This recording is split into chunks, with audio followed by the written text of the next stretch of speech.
Mohanavani Telugu podcast వింటున్న శ్రోతలందరికీ హృదయపూర్వక ధన్యవాదాలు.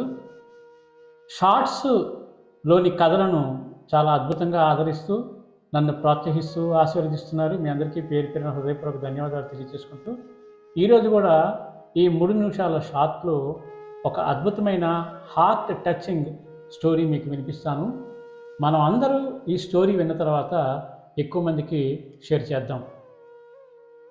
దేవునిపైన ఆధారపడి ఉండాలి. అందరి యోగక్షేమాలు చూసేది ఆ దైవమే కానీ వేరు కాదు అని మహాత్ములు గుర్తిస్తారు. అందరినీ ఈ విషయాన్ని గుర్తించమంటారు. ఆ సమయంలో జంతు ప్రసక్తి వచ్చే కొన్ని సంఘటనలు ఉన్నాయి. శ్రీధర పండితుడు వైష్ణవ ఋషి. ఈయన భగవద్గీతకు మహాకావ్యం రచించారు. ఈయన భార్య ఒక పిల్లవాడిని కని కన్నుమూసింది. తీవ్ర వైరాగ్యంతో శ్రీధరుడు ఉన్నాడు. సన్యసించదలుచుకున్నాడు. కానీ పసిబిడ్డను ఎవరు పెంచి పోషిస్తారు అనే ఆలోచన కలిగింది. ఇంటి కప్పులో నుండి ఒక బల్లి గుడ్డు ఆయన ముందు పగిలింది.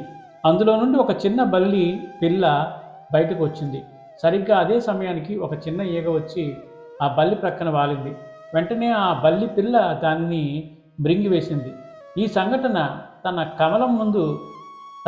కనుల ముందు జరిగింది. ఈ సృష్టి వెనుక భగవంతుని యోచన ఒకటి ఉన్నది.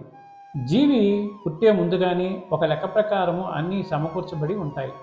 ఇందులో మానవ యోచన కానీ ప్రజ్ఞ కానీ ఇసుమంత కూడా ఉండదు.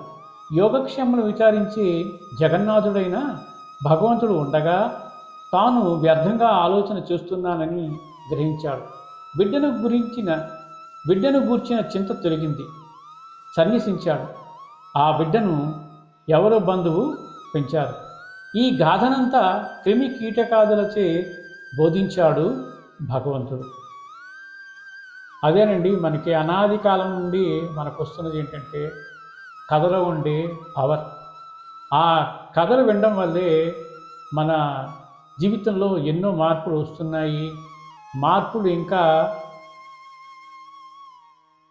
ఇంకా వస్తాయని నమ్ముతూ ఈ అద్భుతమైన కథని అందరికీ షేర్ చేసి, ఇప్పటివరకు మన ఛానల్కి ఎవరైనా సబ్స్క్రైబ్ చేసుకోకపోతే వెంటనే ఈ క్షణమే సబ్స్క్రైబ్ చేసుకుని ఆ పక్క నుండి బెల్ బటన్ని ప్రోగించండి. మళ్ళీ మరొక షార్ట్లో మీ ముందుకు వస్తాను. సర్వేజన సుఖినో భవంతు, లోకా సమస్త సుఖినో భవంతు. ధన్యవాదాలు. స్వస్తి.